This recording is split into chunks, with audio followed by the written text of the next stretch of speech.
চমৎকার, সুন্দর, অতি সুন্দর, অতি সুন্দর, সুন্দর, অতি সুন্দর, ভালো লাগলো। বাবাদের থেকে মায়েরা অনেক অনেক, হ্যাঁ হ্যাঁ, বাবাদেরকে হরিধ্বনি দিতে ভয় লাগে যদি জরিমানা হয়ে যায়। হরি বলতে হয়েছে, হরি বলতে জরিমানা এখন হচ্ছে, বাবা হয় না, হরি বললে মার খেতে হয়েছে বাবা।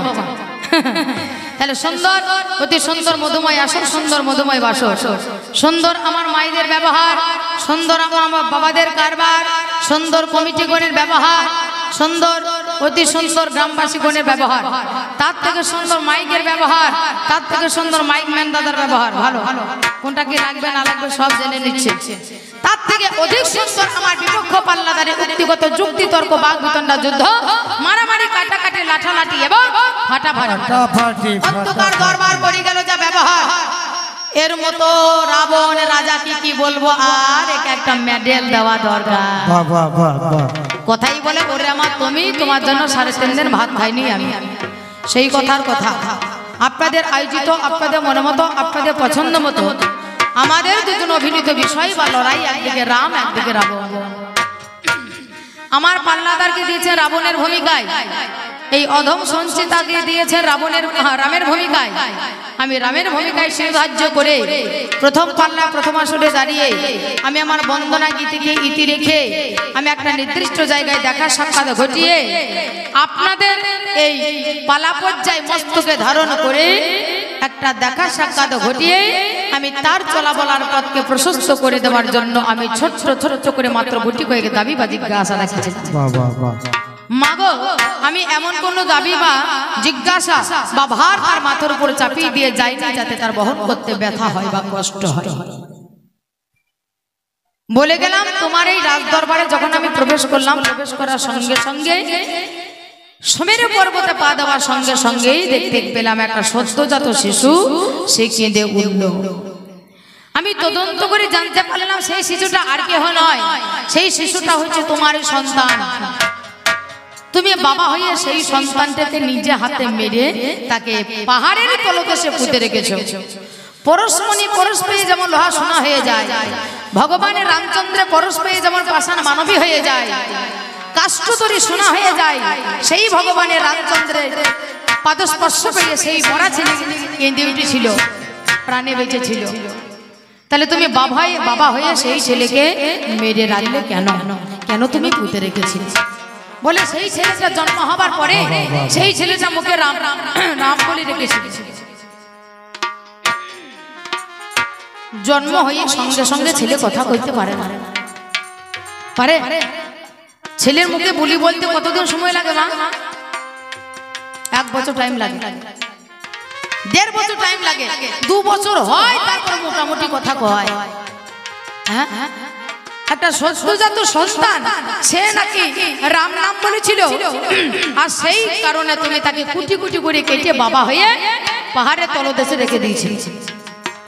কেন? রাম নাম কি আর বলতো না কেউ? বিভীষণ কি রাম নাম বলতো না?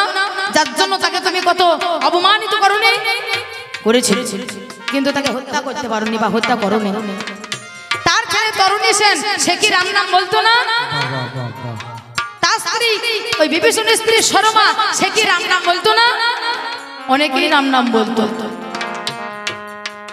কিন্তু সেই সদ্যজাত শিশুর সে তোমার কাছে মারা পড়ে গেল, আর বাদ বাকি যারা রাম নাম বলতো তারা মারা পড়ল। রাবণ এর আসল তথ্য, এই আসল তথ্য কি আমি তোমার কাছে শুনতে চেয়েছিলাম। বলে কিনা সেই হচ্ছে অক্ষয় কুমার, নামও দেওয়া হয়ে গিয়েছিল। সদ্যজাত সন্তান, তার নামকরণ করতে কত দেরি হয় বলুন তো? হ্যাঁ, তার নামকরণ করতে কত দেরি হয়? তার নামটাও দেওয়া হয়ে গিয়েছিল।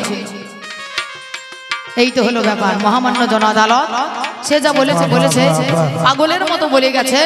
হ্যাঁ, আপনাদের যখন হয়েছে বাবা, আমিও বলবো না যে হইল না, তাহলে আমিও এর দলই করে যাব। আমি জিজ্ঞাসা রেখে গেলাম, বলো তোমার রাজ দরবারে অশ্ব, ইভ, অজা এ লেখার কারণটা কি? হাতি, ঘোড়া আর ছাগল এটা লেখার কারণটা কি? বলে আমার ঘরে আছে 33 কোটি দেবতা বাঁধা, আর 33 কোটি দেবতাগণ আমি যা বলি তাই শোনে। কেউ আমার ঘোড়ার ঘাস কাটে, কেউ আমার পা টিপে দেয়, কেউ আমার সেবা করে দেয়, কেউ আমার রান্না করে দেয়, এ না করে তা না করে কত রকম বলি গালি।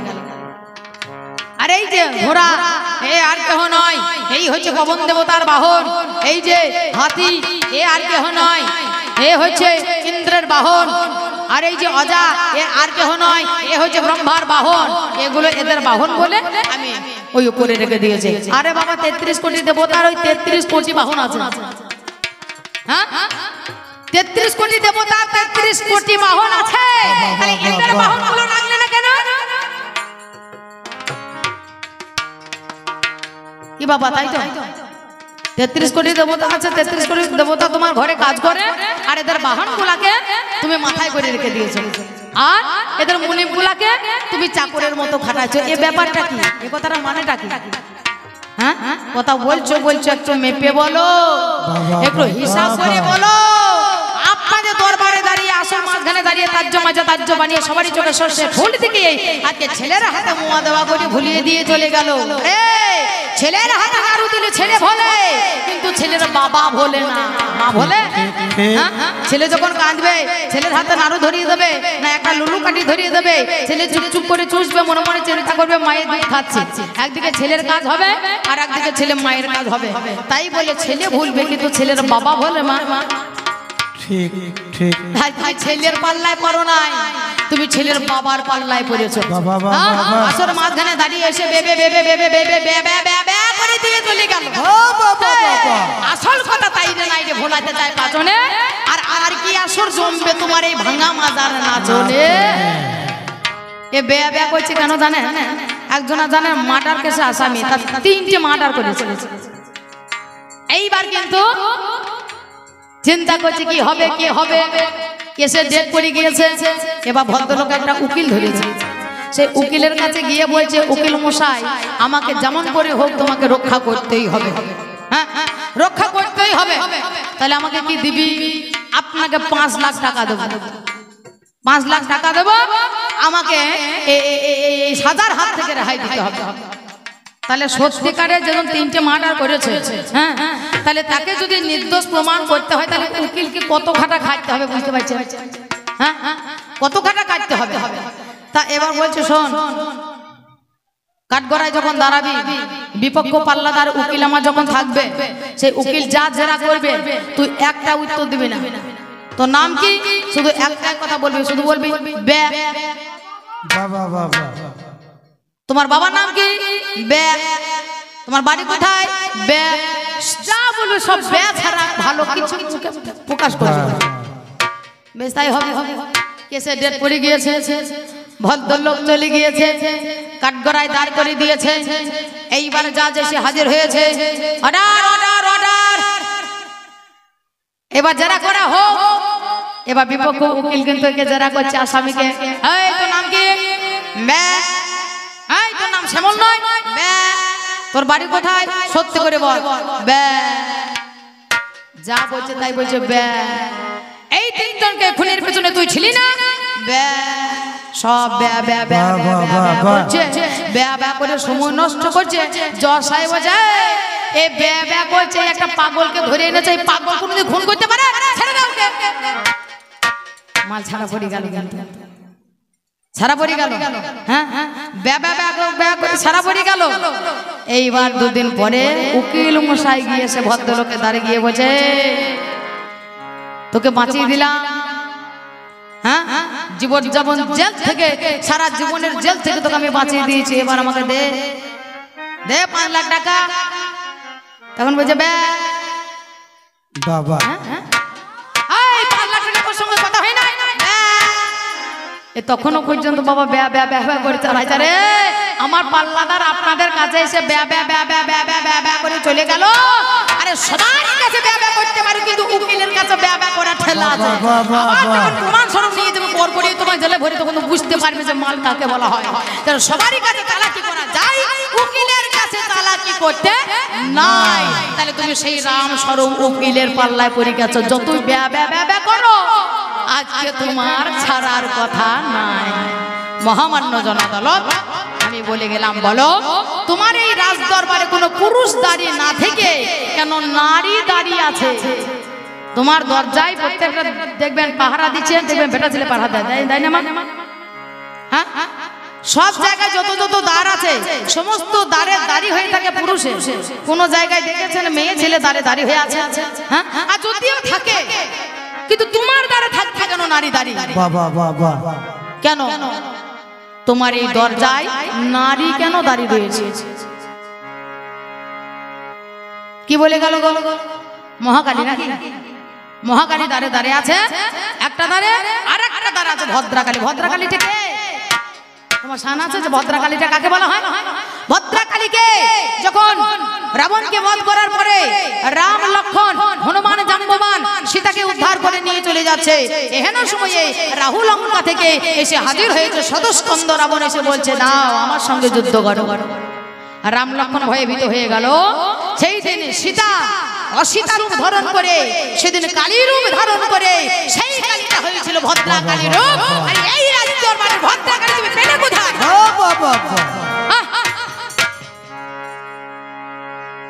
মাল চালাকি করে কাটিয়ে দিয়ে চলে গেলে হবে? এ চালাক নয়, চতুর নয়, দুই বড় হবা। কালো বামনকে দেখে বলছে আসছে আমার বাবা। ধার ছাগলকে দেখে বলছে ভাগলপুরি গাই। শ্বশুর মশাইকে দেখে বলছে আসছে ভাইরা ভাই। চিনি খেতে দিয়ে বলছে কোন দেশের বালি। আর শাশুড়ি মাকে দেখে বলছে ওইটা আমার শালি। মনোবেনকে দেখে বলছে তামুক খাবার নল। আর উড়োজাহাজকে দেখে বলছে দুর্গার মারা কল। পায়খানা ঘরকে দেখে বলছে হরি ঠাকুরের বাড়ি। গলায় গামছা দিয়ে আমি একটু প্রণাম করি। এই আমার সেই চালাক মা। হ্যাঁ, তাই তোমার মা কালী মহাকালী আছে তোমার ঘরে, তুমি সর্বদাই তার পুজো করো। তাহলে মা কালীর কি দায় পড়েছে তোমার দ্বারে পাহারা দেবার? তোমার দ্বারে পাহারা দিচ্ছে কোনো কালী নয়, কোনো দেবী নয়, কোনো দেবতা নয়। তোমার দ্বারে পাহারা দিচ্ছে একটা নারী। সেই নারী হচ্ছে রাক্ষসী, অভিশপ্ত রাক্ষস। আমি তাও বলে দিলাম, কিন্তু সেটা কে? হ্যাঁ, কেন সে অভিশাপ হয়েছিল? বাবা অত সোজা নয় রাবণ। আমার মনে হয় রাবণের চাক ভিলকে লেগে গিয়েছে, ভুলে গিয়েছে। এই রামের পাল্লায় পড়েছে তো সেই জন্য চাক ভিলকে লেগেছে। রাবণ জানে যে রামের হাতেই আছে আমার মরণ। হ্যাঁ, সেই দিন থেকে জানে। কোন দিন থেকে? যেদিন দৈব বাণী দিয়েছিল স্বয়ং ব্রহ্মাদেব যে হে রাবণ, স্বয়ং নারায়ণ আসবে এই ধরার মাঝখানে লীলা করবার জন্য। তুমি তার বিপক্ষ হয়ে যাবে। দশরথ রাজার ঘরে রাম রূপে জন্মগ্রহণ করবে সেই নারায়ণ, আর তাহারই হাতে হবে তুমি নিধন। তাহলে তুমি ভালো মতে জানো বলে আজকে তোমার মনে হয় চাক ভিলকে লেগে গেছে, তাই তো তুমি ভুলে গিয়েছো কথাগুলো। হ্যাঁ, যাই হোক, করবো না বেশি দেরি। পাঁচালি প্রবন্ধ ধরি, সুর ধরো দোহারি গৌর, দূর করি নিন আনন্দ। আছেন যত ভক্তবৃন্দ, একবার প্রেমানন্দে নিতাই গৌর হরি হরি বলুন সর্বজন।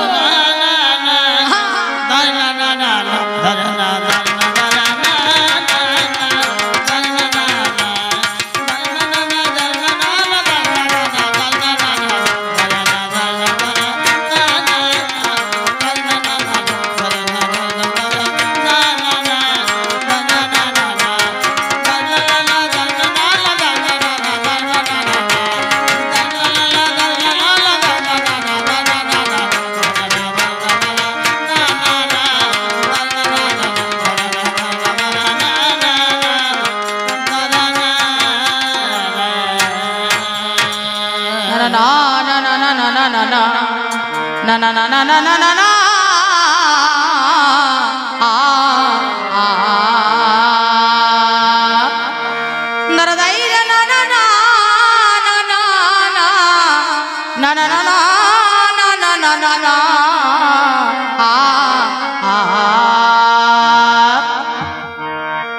ও তুমি যা বলেছো বেশ বলেছো।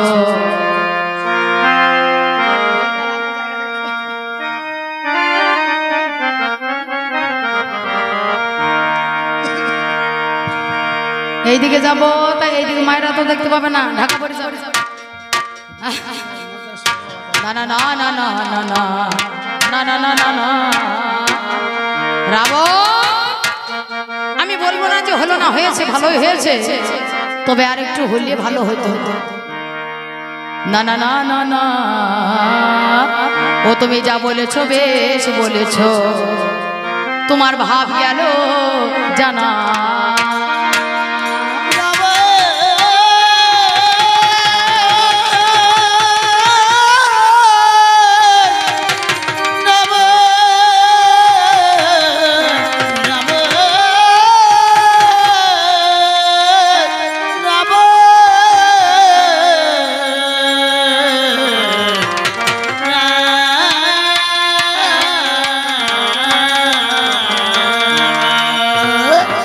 তুমি যা বলেছো বেশ বলেছো, তোমার ভাব গেল জানা। তুমি যা বলেছো বেশ বলেছো, ভাব গেল জানা। তোমার ভাব গেল জানা গো, তোমার ভাব গেল জানা গো, তোমার ভাব গেল জানা, ভাব বেশ বলেছো।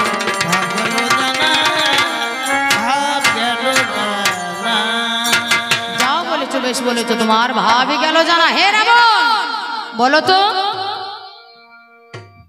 তোমার এই রাজ দরবারে কোন পুরুষ মানুষ যদি পরস্ত্রীকে হরণ করে তার কি সাজা হবে?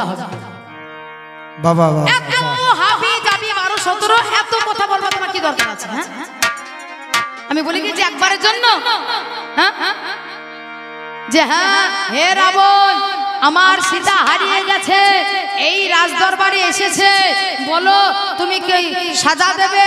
এসব কথা কখন বললাম আমি? এসব কথা আমি তোমাকে কখন বললাম? তোমার কানে খোল ঢুকে আছে, খোলটা বার করো। বাবা বাবা বাবা, আমি তো এত কথা কিছুই বলি না। হ্যাঁ, আমি শুধু বলে গেছিলাম তোমার রাজ দরবারে পর স্ত্রীকে হরণ করলে তার কি সাজা হবে? তা বলছে হ্যাঁ রামচন্দ্র বলে গেল, হ্যাঁ এই হলো ওই হলো, সীতাকে হরণ করলো। হ্যাঁ, সেদিন রামচন্দ্র কত কেঁদেছিল। এত হাবি যাবি বলে সময় নষ্ট করা বলার কোনো প্রয়োজন তোমার নাই। তাহলে আসল কথাটা কি হলো? তার সাজা কি হলো? তাকে সাজা কি দেবে? হ্যাঁ, পেলেন কিছু? কি দেবে সাজা? নয়কো অত সোজা। হ্যাঁ বাবা বাবা, রাবণ তুমি থেমে খাও। তুমি যা যটা বলে গেলে তোটা মিথ্যা কথা বলে গেলে, তোর ভুল কথা বলে গেলে। বাবা বাবা বাবা, বলছে আমি মামা রাজ্য বাস করছি, এই সোনার লঙ্কাটা মামা রাজ্য। এই লঙ্কাটা সোনা দিয়ে আমি বাঁধিয়ে দিয়েছি। এই সোনা দিয়ে তুমি বাঁধিয়ে দিয়েছো না? এই লঙ্কাটা তোমার মামার। এই লঙ্কাটা কার? এই লঙ্কাটা হলো কুবেরের ধন। এই কুবেরটাকে, এই কুবেরটা হলো তোমার বড় দাদা। তোমার বাবা বিশ্বসভা মুনি, বাবা হচ্ছে মুনিবর ব্রাহ্মণ, আর মা হচ্ছে রাক্ষসী জাত, আর বাবা হচ্ছে ব্রাহ্মণ জাত, মুনি ঋষি তপস্বী। আর তাদের গর্ভে তার সন্তান হলো এই রাবণ রাজা। হ্যাঁ, তাহলে রাজ্যটা কার? রাজ্যটা হলো সেই বিশ্বসভা মুনিবরের। আগেকার পক্ষে একটা ছেলে ছিল নাম যার কুবের। এই কুবেরের ধন হচ্ছে এই লঙ্কা। সর্বপ্রথমে এই লঙ্কাটা কার? এই লঙ্কাটা সোনা দিয়ে তুমি তৈরি করনি, সোনা দিয়েই তৈরি করা হয়েছে। এই লঙ্কাটা হচ্ছে স্বয়ং দেবাদেবী মহাদেব ভোলানাথের। একদিন ভোলানাথ আছে কৈলাসে পর্বতে, বিয়ে করেছে কাকে? ভোলানাথ গিরি রাজার মেয়ে দুর্গাকে। রাজার মেয়ে দুর্গা আর শিব হচ্ছে ভিখারি। 33 কোটি দেবতাগণ সবাই চিন্তা ভাবনা করছে আমাদের সবারই পুরী আছে একটা করে, সবারই একটা করে আলয় আছে। হ্যাঁ, কেউ জমপুরীতে বাস করে জম, হ্যাঁ কেউ চন্দ্রলোকে বাস করে, কেউ সূর্যলোকে বাস করে, আমাদের সবারই একটা করে আলয় আছে। কিন্তু ভোলানাথের ঘর নাই, ভোলানাথের কোনো আলয় নাই। একটা ভোলানাথকে ঘর তৈরি করে দিতে হবে। চলো একবার যাই। দেবতাগণ এসে ভোলানাথকে বলছে ভোলানাথ, বলে হ্যাঁ দেবগণ বলুন আপনাদের কি উপকারে লাগতে পারি? বলে ভোলানাথ তোমাকে উপকারে লাগতে হবে না, আমরা সবাই মিলে স্থির করেছি আমাদের সবারই ঘর আছে, তোমার একটা ঘর নেই, তাই আমাদের মনোবাঞ্ছা হলো যে তোমাকে একটা ঘর বানিয়ে দেবো। ভোলানাথ বলছে না না, আমার ঘরের দরকার নাই তো। ঘর যদি কেউ দেবো বলে তাহলে ঘর নেবেন না কেউ?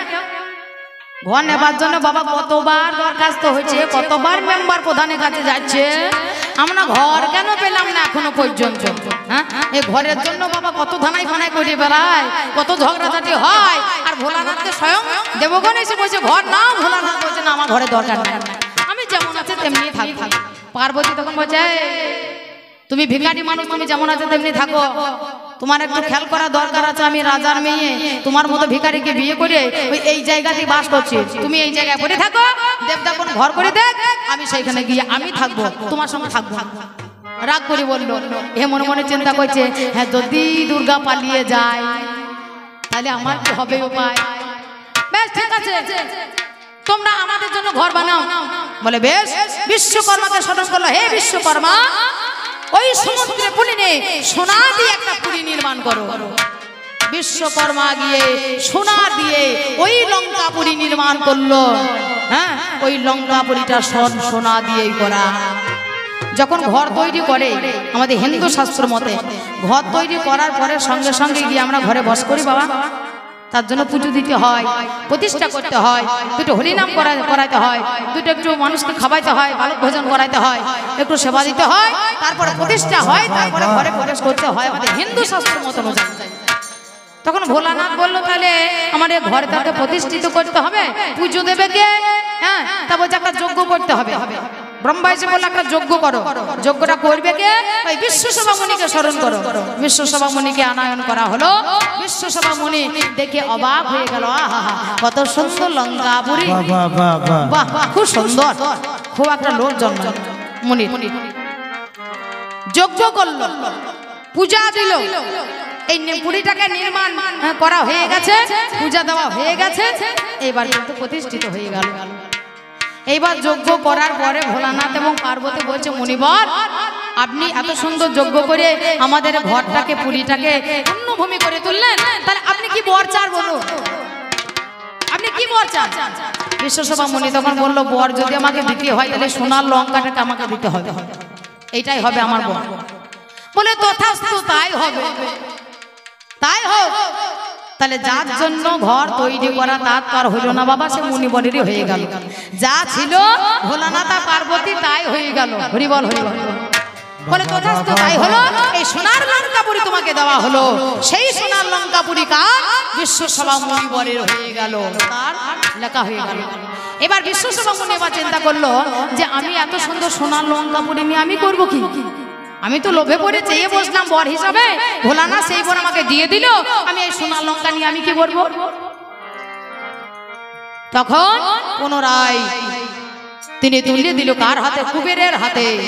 পুনরায় সেই কুবেরের কাছ থেকে ছিনিয়ে নিয়েছিল এই রাবণ রাজা, যুদ্ধ করে ছিনিয়ে তাকে বন্দি করে রেখে দিয়ে তুমি সোনার রাজ্যে রাজদরবারে রাজা হয়ে আজ তুমি বলছো আমার ঘর। খবরটা তুমি বলো এ ধন তোমার নয়, পরের নিয়ে পর্দাগিরিকে বলা হয়। ওই ধান্দাবাজ আমার কাছে করো না হে রাবণ। তাই তোমাকে বলে যাই, যা বলেছো বেশ বলেছো, তোমার ভাবই গেল না। এটা তাল বোঝে না মাথা না রে, তাল বোঝে না মাথা না রে, আর না বুঝে কথা বললে ওই রকমই অবস্থা হয় হে রাবণ। এই যে তাল বোঝে না মাথা না রে, এই যে মস্ত বড় তাল কানা, এই যে মস্ত বড় তাল কানা রে, মস্ত বড় তাল কানা রে, মস্ত বড় তাল কানা, ভাগ গেল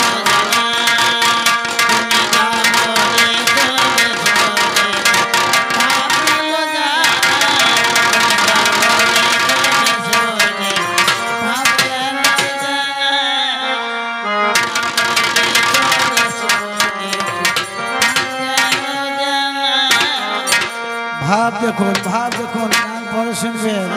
যা বলেছো বেশ বলেছো, ভাব গেল জানা, তুমি যা বলেছো বেশ বলেছো, ভাব গেল জানা, তুমি যা বলেছো বেশ আ, আছে। বলেছো। বাড়িয়ে বাজাতে পারলেই বেঁচে যায়। এই চিন্তা করছে আমি যেন বাজিয়ে দিয়ে মনীষ কাছে যাবো। আস্তে আস্তে বাজাও, তারাও না, তুমি যত তারাবে তত আমাকে ধরতে হবে। তুমি বেশি বেশি করে বাজাবে, বেশি বেশি আমার মাজা নড়বে, আর তুমি লুক লুক করে বাজাবে, টুকটুক করে আমার মাজা নড়বে, দুদিন মাজা লাস্টিং করবে নাকি গো? কথাই বলে মাজা যতদিন সংসারে নাচের মজা আছে ততদিন মাজা যার আছে মজা তার আছে, মাজা যার নাই হরি বল তার কোনো মজা নাই। তাহলে মাজাকে বাঁচাতে গেলে কি করতে হবে? আমাদের সাধন তন্ত্রে যেতে হবে, আমাদের ভজন তন্ত্রে যেতে হবে।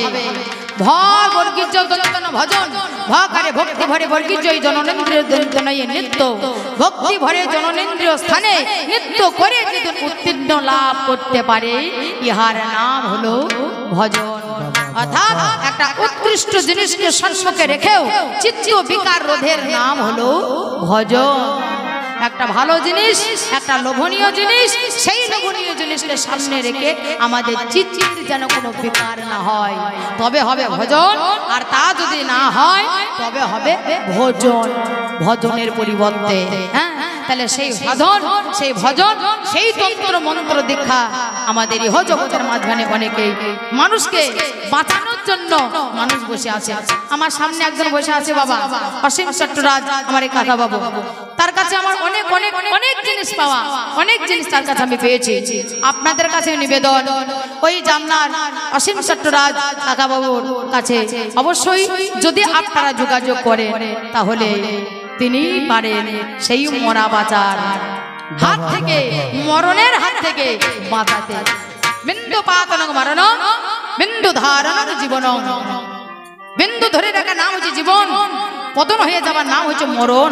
সেই পতনের হাত থেকে রক্ষা করতে পারে তেনারাই। তাই সেই সাধু সঙ্গ, সেই গুরুদেবের সঙ্গ যদি সঙ্গ লাভ করা যায়, নিতাই গৌর হরিবল বলে আমরা সমস্ত রাস্তা থেকে আমরা উদ্ধার করতে পারি। হরিবল হরিবল।